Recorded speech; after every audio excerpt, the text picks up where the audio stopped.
Hi guys! Paano nga ba mag-live selling? Madali lang yan. Una, pumunta ka sa Meetup.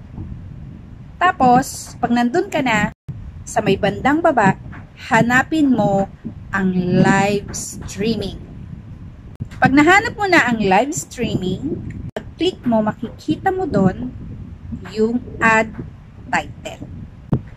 Ano ba ang ilalagay mong title? Madali lang yan. For example, ang i-flex mo o ang ila-live sell mo is notebook. Pwede mo siyang lagyan ng school materials, notebook. Pag nalagyan mo na ng title, sa bandang baba naman, makikita mo yung ad products. Ang pag-add po ng mga products natin para sa live selling, maximum of 200 products. Ganun kadami.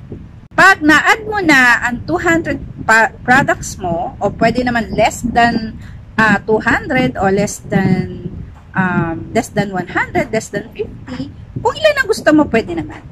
Pwede mo siyang rearrange kung alin doon ang nauna at alin doon ang nasa huli. Pwede mo nang pindutin ang live button. Live ka na. Pag sa live streaming ka na, huwag kakalimutan mag-smile. Tapos makikita mo doon yung show item. Pindutin mo lang yun. Lalabas na doon yung item na gusto mong i-flex. Halimbawa, 6 yung nakalagay doon sa orange na bag mo. Pwede mo siyang bawa, number 1 item, number 2, number 3, number 4, number 5, number 6. Pwede mo siyang sunod-sunurin. O, pwede ka mag-start sa number 6, tapos pababa sa 1. Pwede naman. O kaya, bahala ka kung ano yung gusto mo doon. Unahin mo si number 5, si number 4. O, pwede naman yun. Paano mo i-flex yung notebook?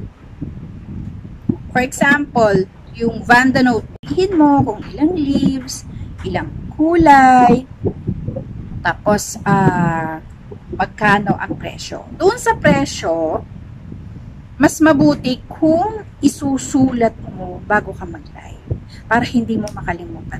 Kasi ang nangyari sa akin dati, nakalimutan ko yung presyo, nagkamali ako ng sabi. Pero okay lang yun kasi given the fact naman na kinakabahan ka kasi first time mo mag-live, so para hindi makalimutan ng price, gumawa ka ng kodigo ng mga price mo para kapag nag-flex ka, hindi mo makakalimutan. Tapos mong i-flex lahat ng products mo, pwede mo silang i-invite para bisitahin ang iyong shop. Yung name ng shop mo, kung ano-ano ang mga nandun. Ako nung una, talagang walang nanood sa akin. Wala talaga. Tapos siguro nung mga pangalawa, pangatlo, pang-apat na live ko, meron na 200 mahigit na views, tapos meron akong 170s na like. Nagulat din ako hindi ko rin alam kung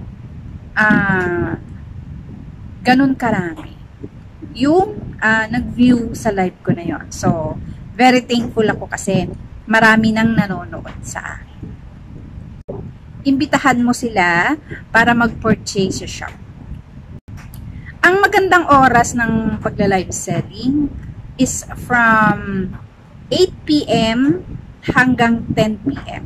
Pwede ka mag-start ng 8 p.m., 9, 10. Yan, yung mga medyo late na kasi yung tao, yung mga viewers, lalo na yung may mga trabaho, nag-check yan between those hours. Kapag weekdays, Monday to Friday. Pero kapag